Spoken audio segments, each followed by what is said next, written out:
একটি ত্রিভুজের দুইটি বাহুর দৈর্ঘ্য যথাক্রমে 10 সেন্টিমিটার ও 12 সেন্টিমিটার এবং এদের অন্তর্ভুক্ত কোণ 30 ডিগ্রি হলে এর ক্ষেত্রফল কত? এখানে দেখুন একটি ত্রিভুজের বলা হয়েছে ত্রিভুজের দুইটি বাহু, যখন দুইটি বাহু আর একটি কোণ দেওয়া থাকবে তখন আমরা সূত্র লিখব half A B sine theta. মনে রাখবেন, যখন আপনি দেখবেন যে ত্রিভুজের দুইটা বাহু দেওয়া আছে এবং একটি কোণ দেওয়া আছে, তো আপনি তখন সূত্রটা লিখবেন half A B sine theta. ক্ষেত্রফল বললে half A B sine theta. তো আমার এখানে এই ত্রিভুজটার একটা বাহু 10, অপর বাহু আছে 12, আর একটি কোণ দেওয়া আছে থিটার মান 30 ডিগ্রি। তো আমরা এ এর মান ধরে নিলাম, ধরে এ 10, বি 12 এবং থিটা 30 ডিগ্রি।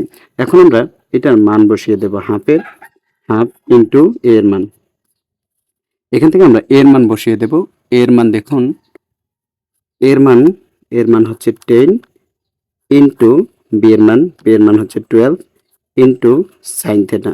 তো সাইনের সাইন, থিটা এর মান আমাদেরকে 30 ডিগ্রি তারা দিয়ে দিয়েছে। এখন আমরা এটা আর এটা কাটাকাটি করতে পারি, 5 দুগুণা 10। তো আমাকে এখানে এই অবস্থা আছে 5 ইন্টু 12 ইন্টু সাইন 30 ডিগ্রি। আমরা জানি সাইন 30 ডিগ্রি মানে হচ্ছে 1/2।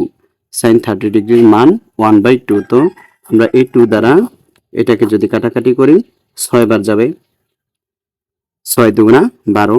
এখন যদি আমরা এই সংখ্যাগুলো থেকে গুণ করি, 1 দ্বারা 6 কে 6 আর এই 6 দ্বারা 5 কে 5 6 কত 30। তো 30 বর্গ সেন্টিমিটার। এটাই হচ্ছে যে এই এমসিকিউটার সঠিক আনসার।